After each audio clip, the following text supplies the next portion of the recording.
we are off and running again in my first re-election campaign for the City Council. So I'm glad to see so many friends here who were part of that really historic first campaign.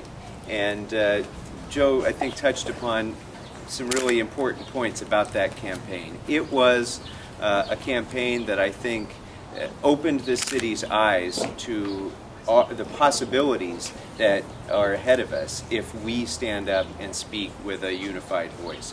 We ran against an opponent in that campaign who, you all know, outspent me by about 3-1. We had the combined forces of downtown against us, whether it was the majority of the unions, the business interests, the downtown developers, almost all of the incumbents and other elected officials all lined up against us. But we had us, and that was enough to allow us to win a really huge victory by a big margin. And I had a supporter that was meeting me in my office just yesterday, in fact. And he was talking about the campaign, and he was saying, this was such a great win, it was such an important victory. Your victory was our victory, and your getting elected was our victory. And I said, thank you for saying that, but there's only one part of that I don't agree with. Winning that election was not the victory. The victory is what we do with it. The victory is what we do once we're there. Winning the election is just one step in the process, and so will this next election be the next step in the process. But what we do with this opportunity of seizing the day and seizing this office and having communities and neighborhoods have a voice in this office, that's going to be the mark of whether or not we're victorious. And jury's out. You're part of the jury. We're going to face another jury on March 8th, and we do have a race. Up until yesterday, I was hoping that maybe we would be fortunate and no one would file against me, but I have to report to you that we do have an opponent. Michael McHugh has filed again to run against me, so we're going to have a contested election. And I don't know, Irene, do you have the final? Yeah, Augusta Pisani. Okay. Okay, so we now have 4 candidates in this race.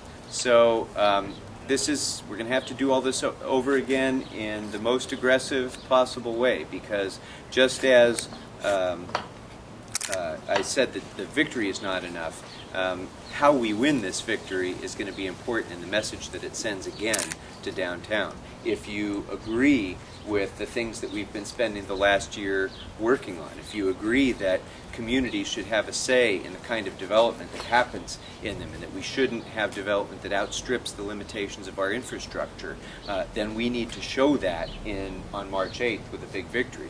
If you agree that we should have a more transparent and accountable Department of Water and Power that doesn't just impose rate increases without giving us any justification for it, then we need to show that on March 8th. If you think we should have somebody independent, a ratepayer advocate, like the one that I've proposed, to oversee the DWP's transactions and make sure that we have that kind of transparency, then we need to show that on March 8th. If you think that people shouldn't be allowed to cram big SB 1818 developments down our throats, like the one that I stopped on Magnolia Boulevard near North Hollywood High in my first month in office, then we need to show that on March 8th. Mostly, if you think that people in neighborhoods should decide who represents them in the City Council and not big money interests downtown, then we need to show that with our actions, not just our votes, but with our actions between now and March 8th.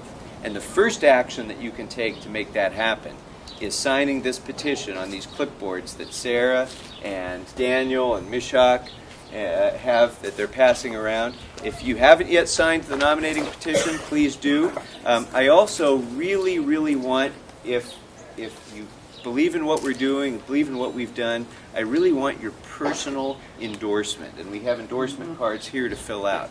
Because just as last time, I didn't have the special interests, I didn't have the big unions, I didn't have the big money.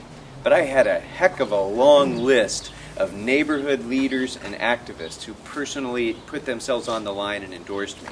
And I want to show that again. I want to show that we have that kind of breadth of support throughout this district in neighborhoods from Big Tahunga to Mulholland Drive. And I'm so pleased that you're all here with us today to give us that start.